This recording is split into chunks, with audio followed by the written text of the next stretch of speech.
Wow, what's good, family? It's me, Coach 67 Sports TV. Shout out to the awesome and amazing LDBC, Lions Den Boston community. Before we go any further in the video, like the video, share the video, comment in the comment section, subscribe to the channel.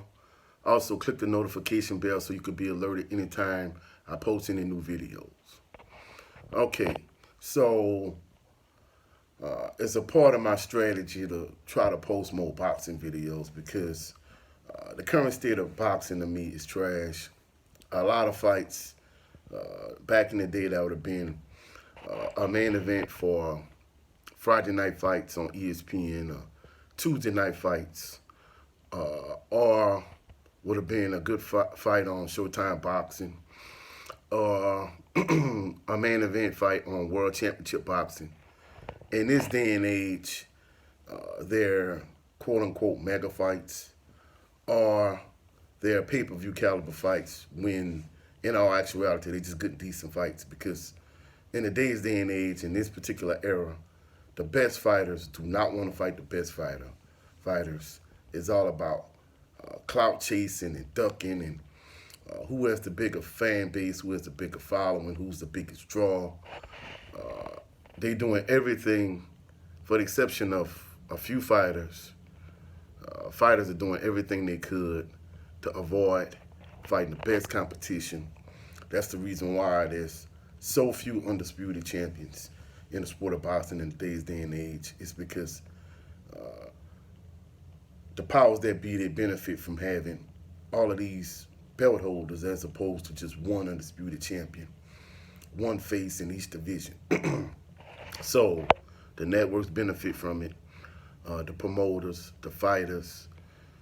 Excuse me. The only people that really suffer in this particular scenario, in this particular equation, is the boxing fans. I mean, talking about the real, true, hardcore, stomp down boxing fans. We the ones that are suffering. We can't get fights, the fights that we want, whether it's Wilder versus Joshua, we can't get that fight. Whether it's Terrence Bud Crawford against Errol Spence Jr., or whether it's Devin Haney actually legitimately cleaning out the 135-pound division. None of the fighters at that particular division seem like they're all scared of him. He's the boogeyman, and nobody wants any smoke. So as a result, instead of me making a lot of videos about the current state of boxing, because there's only like a handful of fighters that I'm really actually interested in the current landscape of boxing. A few champions that seem to want all the smoke, and maybe a few up-and-coming boxers. But other than that, I'm not really interested in boxing. So that's the reason why I really don't make as many boxing videos. However, in this particular video, I'm a throw it back to a boxer from the past. This particular video was inspired by 7A Sports TV. Shout out to 7A Sports TV. When he was talking about Triple G and how Triple G was a fraud.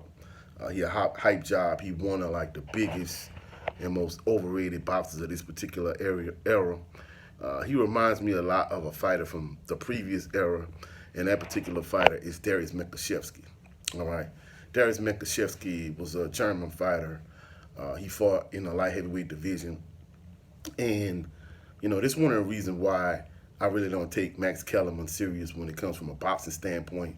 The reason being because at this particular point in time, Roy Jones Jr. was the undisputed light heavyweight champion of the world. I mean, not only, he didn't just have the WBA, the WBO. I mean, he had all belts. So he was the undisputed champion in the light heavyweight division. Not only was he the Ring Magazine champion, but he was the undisputed champion. And at this particular time, Darius Michalczewski was undefeated. And Max Kellerman, now Roy Jones Jr. at the time was supposed to be his friend, but he actually had the audacity and nerve to say that, hey, Roy Jones Jr., even though he has all the belts, I can make the argument that Darius Michalczewski is the lineal light heavyweight champion, which was a ridiculous statement at the time because Roy Jones Jr. Beat every champion in the light heavyweight division and he was the legitimate undisputed champion. And yet Darius Michalczewski, for the most part, he really hadn't fought any name opponents at the time. So in this particular video, I'm going to compare and contrast Darius Michalczewski, the Triple G.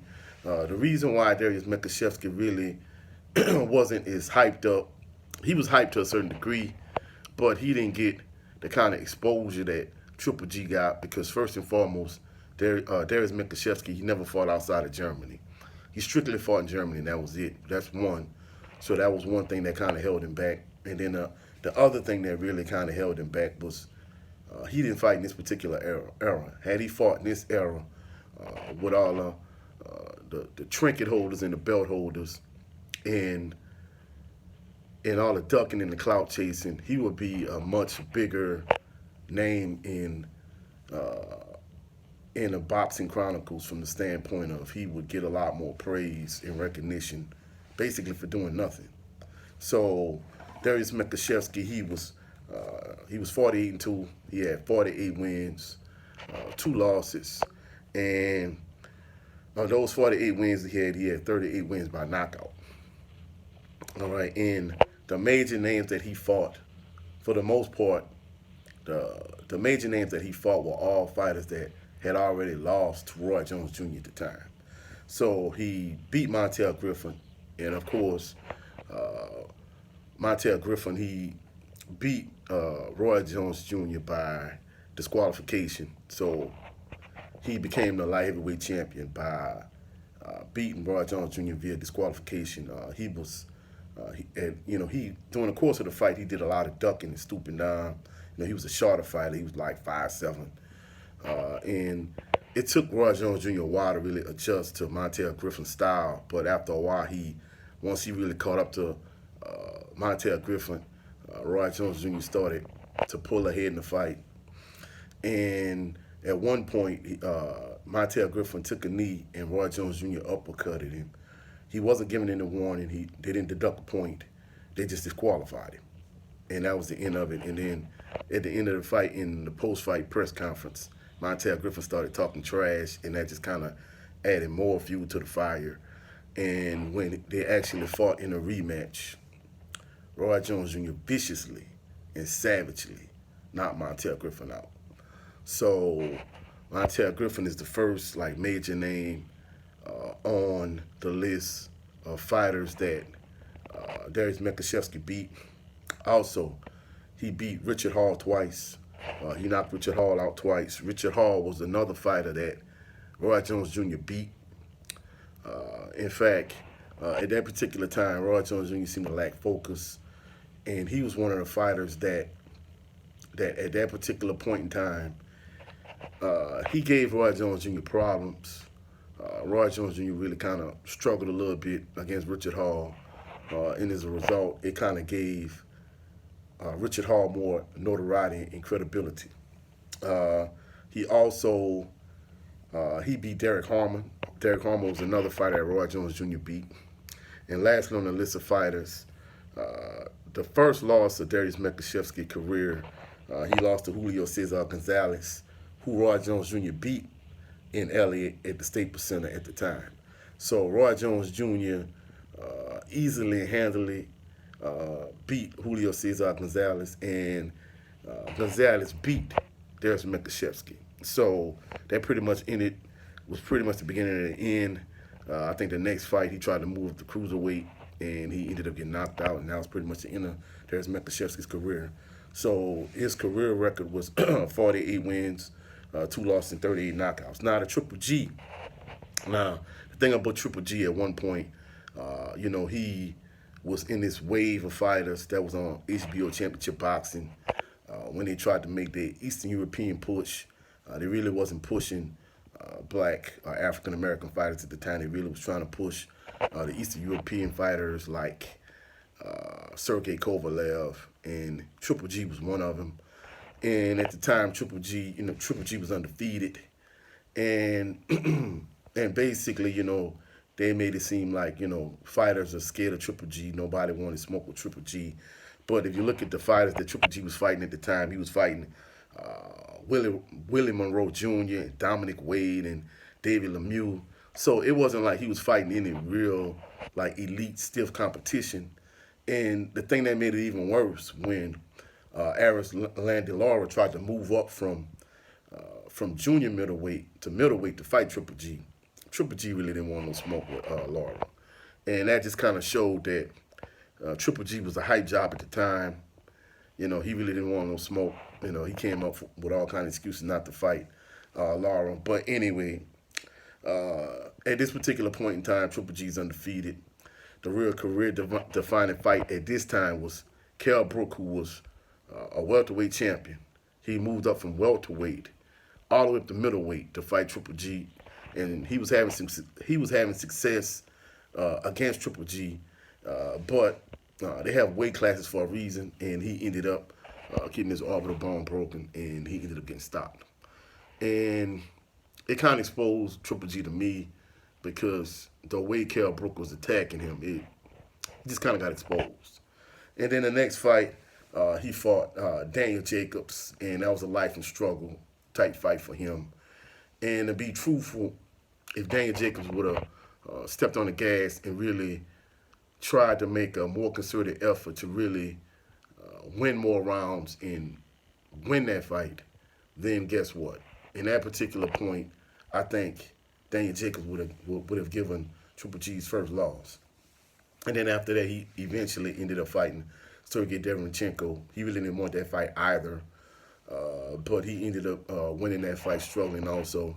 So basically, outside of the 3 fights with Canelo, the 2 losses and the 1 draw, basically, if you look at the names on his resume, basically you have Kell Brook, who moved up from welterweight to middleweight to fight Triple G. You also have Daniel Jacobs and Sergey Derevyanchenko. So for the most part, Triple G resume is not that impressive. The fact that at one point they were saying that he's the greatest middleweight of all time, and he broke Bernard Hopkins' middleweight record, which was ridiculous because Bernard Hopkins was eventually he became the undisputed middleweight champion, whereas Triple G, he made no attempt. His whole end goal and his whole end game as a boxer was to get those fights with Canelo. He didn't want to smoke with Big Charlo, which is Jamal Charlo. He didn't want to fight Demetrius Andrade. He didn't even want to fight Aris Landillara, moving up from junior middleweight to middleweight. So for the most part, he fought subpar competition, and he beat subpar competition, and they made him seem like he was the greatest thing ever. He fought David Lemieux, who already was knocked out, and they made it seem like it was going to be such a barn burner type fight. Triple G has power, David Lemieux has power, and opening the bell, he comes out using the jab, and he just worked behind the jab until he eventually stopped David Lemieux. So Triple G was a hype job. Darius Michalczewski was also a hype job, but the thing about it, it's a different era. 1, 2, Darius Michalczewski never fought outside of Germany. And for those individuals that actually thought at that particular point in time that Darius Michalczewski could have beat Roy Jones Jr., it is absolutely absurd and ridiculous. The reason being, all the fighters that fought both Roy Jones Jr. and Darius Michalczewski, they all pretty much is a consensus saying that Roy Jones Jr. would have easily beat Darius Michalczewski. Roy Jones Jr. wanted that fight, but Darius Michalczewski, he never wanted to fight outside of Germany. So for those individuals that actually thought at the time, in particular Max Kellerman, basically thinking that Darius Michalczewski had a chance actually could beat Roy Jones Jr., I seriously doubt it. In terms of fighting styles, Triple G and Darius Michalczewski, they're kind of similar in terms of the European style. They're both kind of power fighters. I mean, Triple G could use a jab against somebody like a David Lemieux, but would that jab has been as effective had he fought against somebody like Lara, who wasn't a stationary target?